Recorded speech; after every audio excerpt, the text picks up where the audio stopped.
Hello, everyone, and a very warm welcome to the very first episode of the Hello English podcast. I am your host, Henry. And hello, everyone. I am Anna. I am so happy to be here with you, Henry, and with all our listeners from around the world. It is great to be here, Anna.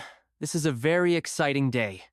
We have been planning this podcast for a long time, haven't we? Yes, we have. I remember we talked about this months ago. We wanted to create a place where people can listen to real English conversations.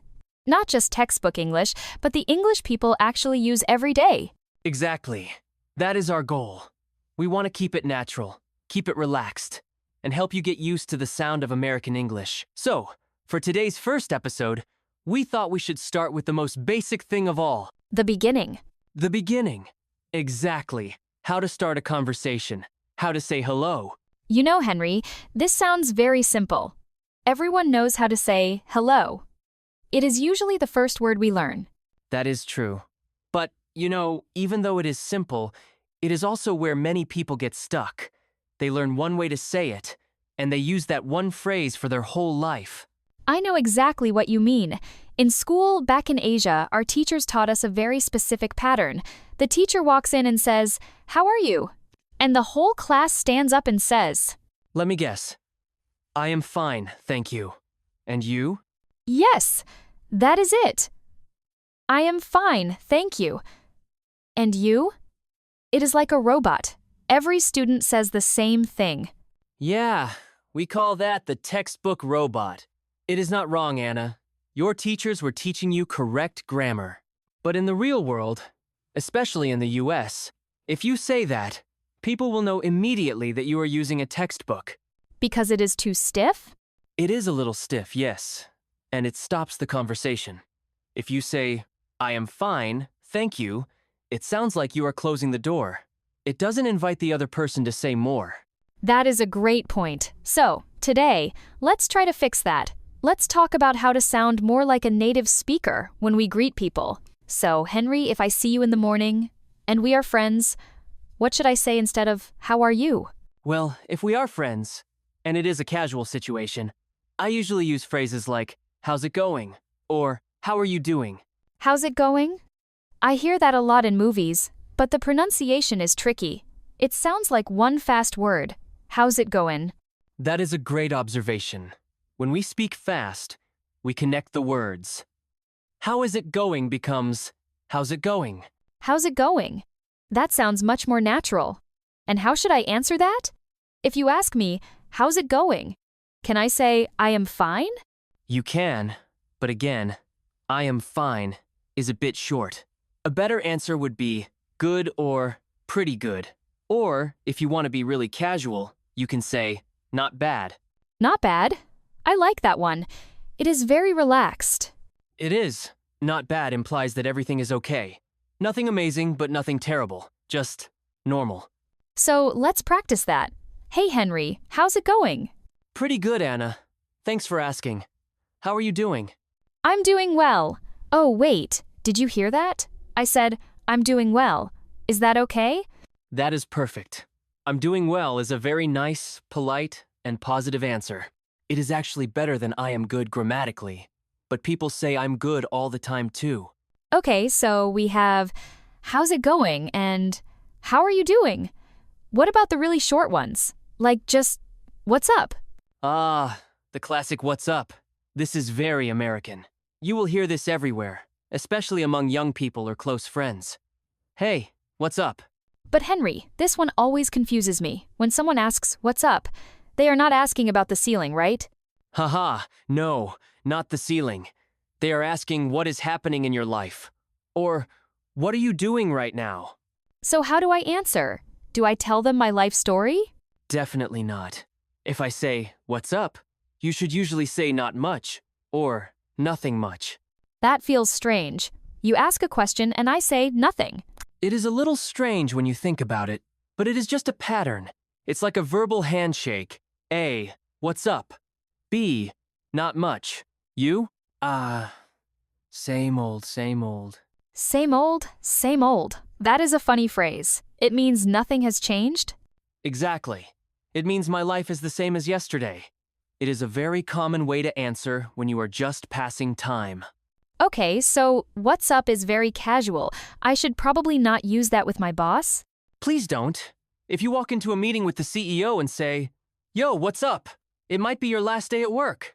Haha, I will remember that. So for work or for meeting someone older or more senior, what should we use? In professional situations, keep it simple. Good morning, good afternoon, or it is nice to meet you. It is nice to meet you. That is for the first time we meet someone, right? Yes. And if you want to sound very professional and polite, you can add, "It is a pleasure to meet you." It is a pleasure to meet you. That sounds very fancy. It is a bit fancy, but it leaves a very good impression. It shows you have respect. I think respect is very important in English culture too, right? In Asia, we bow to show respect. What do you do in America? That is a big cultural difference. We don't really bow in the US. The most common greeting is the handshake. The handshake. You know, for me, handshakes can be stressful. Stressful? Why? Because I never know how hard to squeeze. Sometimes I squeeze too hard, or sometimes my hand is too soft. Ah, the dead fish handshake. You don't want that. Dead fish? Yeah, that is what we call a handshake that is too soft and floppy. It feels like holding a dead fish. It is not a good feeling. That sounds terrible. So it should be firm? Yes, firm. Not like you are trying to break their hand, but strong enough to show confidence. Look the person in the eye, smile, and give a firm handshake. That is the American way. Eye contact is interesting too. In some Asian cultures, too much eye contact can be rude. But in America, if I don't look at you, what do you think? If you don't look at me when we say hello, I might think you are shy, or maybe you are hiding something, or maybe you just don't like me. Oh no, I don't want you to think that. So, I must remember. Firm handshake, look in the eye, and smile. Exactly. It shows you are open and friendly. Now, Anna, what about hugs? Hugs. Oh my, this is very different for me. In my country, we only hug family or very, very close friends. But in movies, Americans seem to hug everyone. We are definitely more physical. But it depends. I won't hug my boss. But if I meet a friend I haven't seen in a long time, definitely a hug. What about men? Do men hug men? Yes, we do. Sometimes we do a bro hug. A bro hug? What is that? It is like a mix of a handshake and a hug. You clasp hands, pull each other in, pat the back once or twice, and let go. It is very manly. Haha, that sounds complicated. I think I will stick to a regular handshake or a wave. A wave is always safe. Especially nowadays, some people prefer not to touch because of hygiene. A nice wave and a smile work perfectly. Henry, I have another question. Sometimes I meet someone, we say hello, we talk for a bit, and then there is silence. An awkward silence. Oh, the awkward silence. I hate that. How do I keep the conversation going? Or how do I end it? That is a great question. Greetings are easy, but saying goodbye can be hard. You can't just turn around and walk away. That would be rude. Right. I can't just say bye and run. No. You need what we call a pre-closing. Pre-closing? What does that mean? It means a phrase that signals the conversation is about to end. It prepares the other person for goodbye. Can you give me an example? Sure. Imagine we are talking, and I need to go. I might say, "Well, it was really great seeing you, Anna." Ah, I hear the word well at the beginning. Yes. Well is a great transition word. Well, I should probably get going. Or, well, I don't want to keep you. I don't want to keep you. That is very polite. It sounds like you are being nice to me, letting me go back to work. Exactly. It makes the other person feel important. Even if you are the one who wants to leave, you make it sound like you are doing them a favor. That is a smart social trick. So I can say, "Well, Henry, look at the time. I shouldn't keep you any longer." Perfect. And then I would say, "Yeah, I should run too. Let's catch up later." Catch up later. Does that mean run together? No, catch up means to talk again and update each other on our lives. It just means, let's talk again soon. I see. It sounds very friendly. It is. So, we have the greeting, the small talk, and the pre-closing. It feels like a full circle now. It is. You know, Anna, speaking of time, I think we are coming to the end of our first episode. Oh, wow. The time went by so fast. I was having fun chatting with you. Me too. But before we go, let's just summarize what we talked about today. Sure, we talked about stopping the "I'm fine, thank you" robot habits.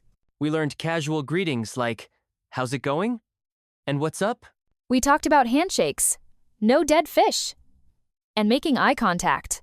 And finally, how to exit a conversation politely using a pre-closing like, "Well, I should get going." That is a lot of useful tips for one day. I hope our listeners found it helpful. Learning English is a journey, and we are just getting started. Yes, we have so many more topics to cover in the next episodes. We will talk about coffee, travel, job interviews, everything. It is going to be a lot of fun. So, everyone, thank you so much for tuning in to the first episode of the Hello English podcast. Thank you for listening. We really appreciate your time. Don't be afraid to practice these greetings today. Say "What's up" to a friend. Do it, and let us know how it goes. Until next time, I'm Henry. And I'm Anna. Have a wonderful day, everyone. Bye-bye. See you next time.